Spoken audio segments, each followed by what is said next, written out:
If you have a severe chronic illness, chronic internal digestive problem, especially if it's showed up in the last several years, you definitely want to pay attention to this video. I want to talk to you about the disease mechanisms that show up in severe chronic, long-term, long-standing digestive illness, and also hardcore even autoimmune disease or symptoms of autoimmunity, right, which is exploding right now, by the way. So what do I mean when I say disease mechanism? What's a disease mechanism? Well, long ago, about 2,500 years ago, give or take, there was an ancient medical system developed, and it became, I could do a longer discussion and explain how this turned into or became what the West now calls functional medicine. Functional medicine has become enormously popular, but it's an offshoot of, and it is derived from, and it is an attempt to recreate something that was first developed almost 2,400 years ago, roughly the time of the ancient Greeks in Athens from our own history, roughly co-equal to that period. And this functional medical system has persisted and has been developed over 24 centuries in a kind of unbroken intellectual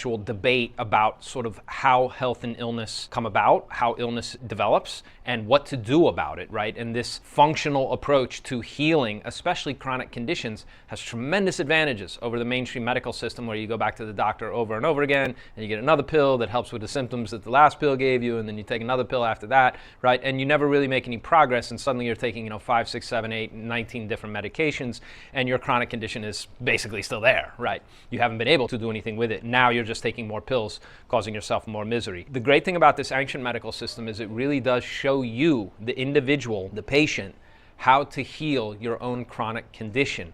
Here's how you manage and then slowly, bit by bit, recover from it, but recover from it in a way that's very different than taking a pill that wears off in 8 hours and then your symptoms come back. No, you recover from it because your organs begin to work together again.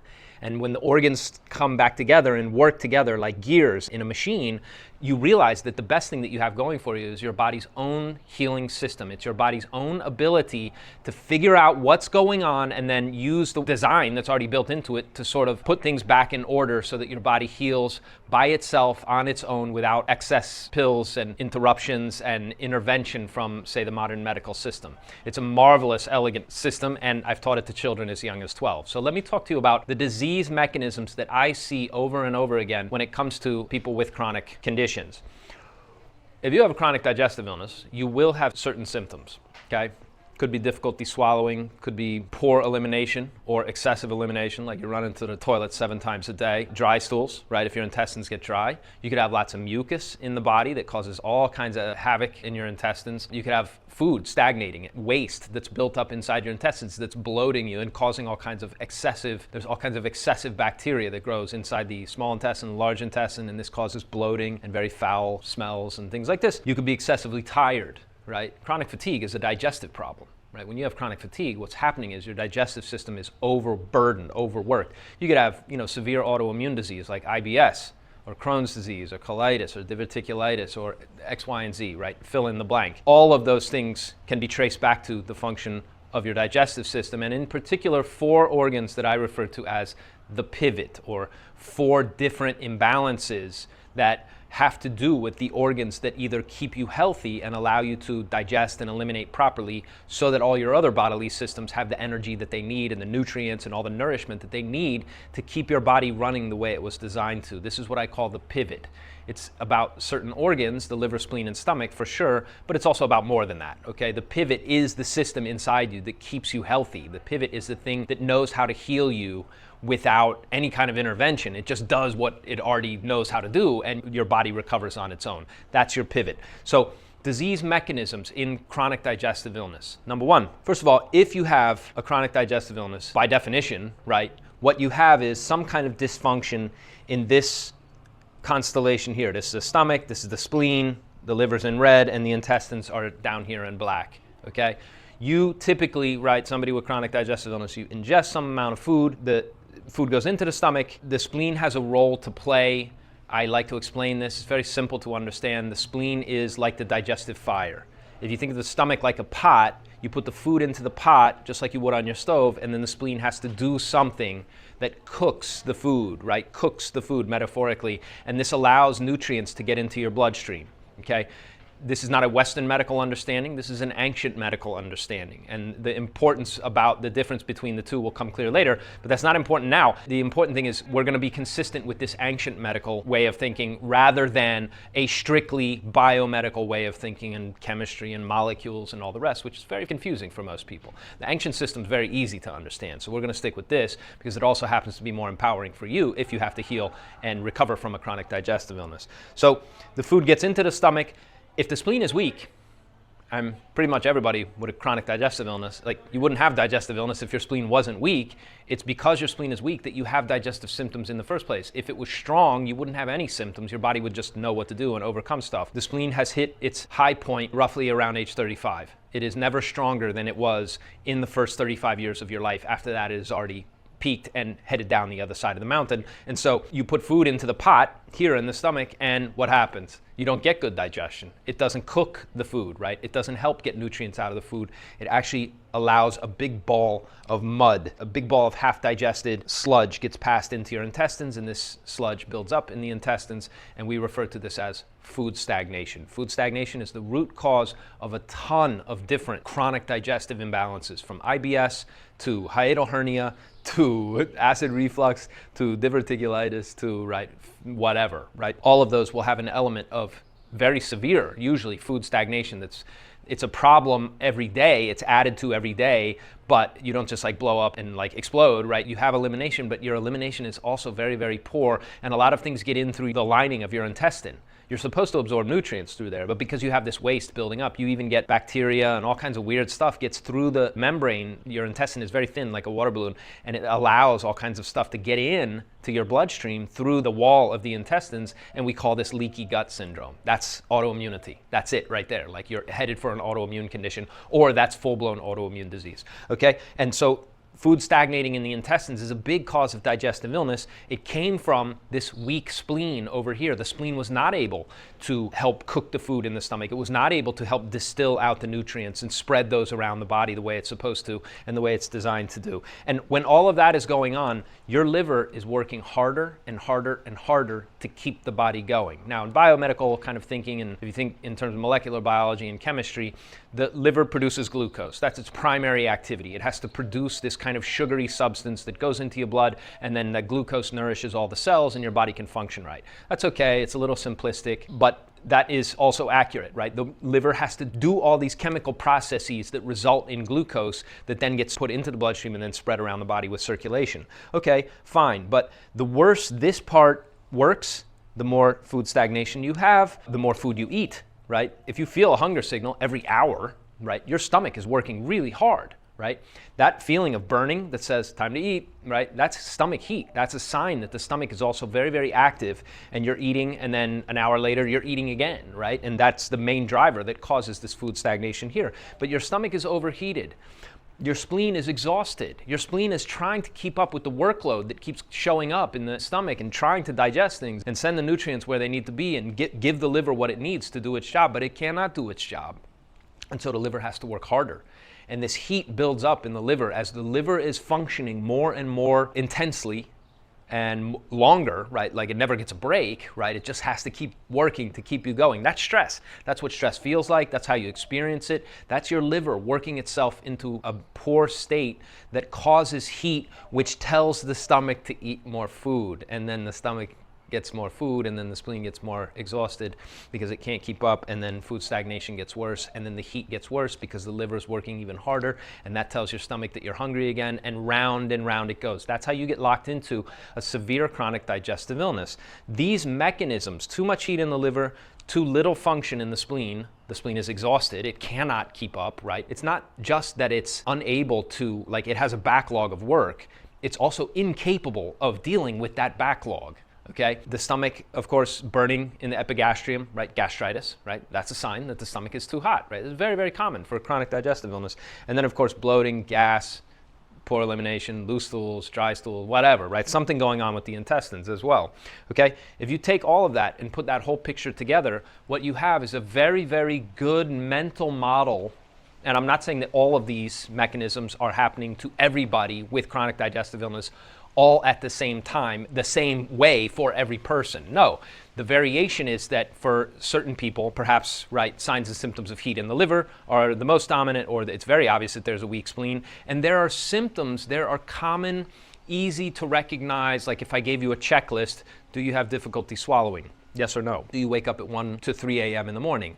Do you have fatigue? Do you get dizzy when you stand up? Do you have teeth marks on the edge of your tongue, right? Do you have loose stools, dry stools, et cetera, et cetera? There are easy functional signs and symptoms that you could go down a checklist and you could decide for yourself, like, yes, I have this, no, I have that, don't have that. Like, which organ is it that's most out of balance? What about this organ? Which symptoms do I have that pertain to this organ? Those symptoms are signs and symptoms of these mechanisms. If you are fatigued, your spleen is weak. If you have craving for sweets, your spleen is weak, okay? If you wake up at 1 to 3 a.m. and you have difficulty swallowing and you get red eyes and you're easily irritated, your liver is too hot, right? That's the functional evidence. Those are the symptoms that prove the presence of excess heat in the liver, okay? It's a super simple but very elegant system that tells you what's going on with your organs at a glance so that, and this is the good news, you can start taking steps to implement solutions that fix all of your organs at the same time. Not a pill that helps your spleen but then causes worse problems for your liver, right? Like you get from your doctor, right?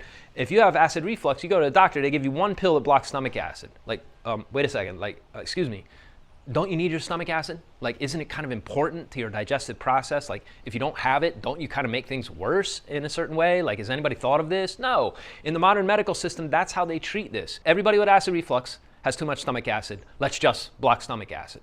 But that doesn't make any sense, which is why people with digestive illness who show up and tell their doctor, I have acid reflux, and they take the pills, don't get well, right? Because it doesn't make sense that that's the only mechanism that's going on and that somehow the answer is to just, okay, well then just block stomach acid and everything will be okay. Like bullshit, right? It makes you way worse to treat a chronic illness that way. But if you treat it the ancient way, if you understand the different mechanisms and you take steps to, the good news is there are steps to recover your spleen. If it's exhausted, it can recover. It can catch up. It can rest. Mostly how you fix the spleen is the things that you don't do to it. You allow it to rest. You don't force it to perform harder, right? I go into this elsewhere. A hot stomach, easy to fix, right? Food stagnation, building up in the intestines and mucus and all kinds of what I call dampness, right? Building up in your intestines. You can clear that. It sometimes takes a while because it took a long time to get in there. And if it's really severe, like really severe, hardcore, chronic, autoimmune kind of digestive illness, yeah, it can be tough. It can be tough because it's a long process. It took a long time for that illness to build up and get to the stage that it's at today. If you got to reverse that, right, you need to know how to do that without changing course, right? You can't make some progress and then undo your progress. You have to know exactly where you're going and how to get there.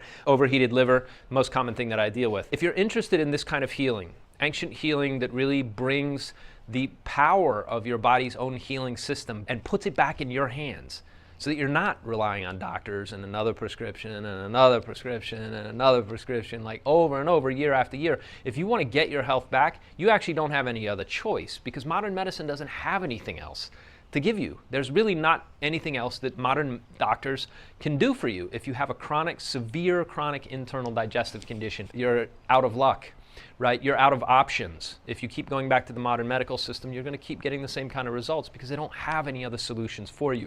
This ancient system that I discovered over a quarter century ago when I was backpacking through Central America, I met an old healer, what's called a curandero, in the highlands of Central America in Guatemala, and I studied with him for 9 years, and I had just a marvelous educational experience where I learned about the ancient medical system that I'm describing to you, and then also got very sick living in the tropics like most gringos do who pass through that area. I dealt with my own chronic digestive illness and had a real struggle to put myself back together. That's all water under the bridge. That's 15 odd years ago now, but it was beastly difficult. At the time I was really had my back to the wall, but the learning was just extraordinary. And so that's what I bring to you in these videos. If you enjoy them, please hit the subscribe button and tell me what you want to know more about. I'm happy to address stuff. I always read the comments, but the important thing with all of my videos is what do you do about all of this? Like, how are you supposed to turn this around? Where do you go to learn an ancient medical approach that allows you to be in charge of your healing and puts the power of your body's self-healing ability back in your hands so that you can recover on your own without more pointless doctor visits or without getting, X number number of prescriptions for your chronic condition that just make you worse and add to your misery and add to your symptoms? And the answer is I've created a private community called Pivot Protocol Group Coaching. This is where you and I get to talk once a week. I discuss, you tell me what's going on with you, we create a plan, you go execute on that plan, and then the following week we review and revise and see how you did, and I get an update, and then we make the changes that are necessary so that you're making progress and you always know exactly what to do at every moment in your healing journey. You know where you are, you understand what your organs are telling you, you understand what your symptoms mean, you can grasp what's happening at a level that says, oh, okay, this is what I'm going to eliminate this week, this is what I'm going to put into my diet, or here's the food combinations that I'm going to try or that should work for my particular disease mechanisms that allow my body to heal a little bit more this week, and these are the non-dietary tips and tricks. A lot of stuff about fixing digestive illness has nothing to do with food. It has nothing to do with diet. And you might say it doesn't even have anything to do with like what you think about it. This is not also like a shrink or some kind of mind fuck, right? Where the idea is like you have to think a certain way and then you'll heal. Like think positive and then you'll heal. Like nonsense, right? It doesn't matter what you think about this. It works, right? If you understand your condition according to the logic that I show you, this is not my logic. I didn't make it up. I discovered it by studying very deeply with a mentor many, many years ago. And I've gone on and taught this at high levels, including the world famous Cleveland Clinic. I did a lecture for doctors that is now quite famous in medical circles, if I do say so myself. And so this stuff works. This is how you deal with chronic illness and get your body's help in healing your condition on your own. If you like that and that sounds good to you, please check out the free training I did. You can find a link to that below this video. It's a 1-hour absolutely free training on what you need to know about how your organs function and how you can heal your chronic condition on your own, and of course how you could join the Pivot Protocol Group Coaching. Thanks very much. That's enough out of me, and remember, your body knows how to heal on its own.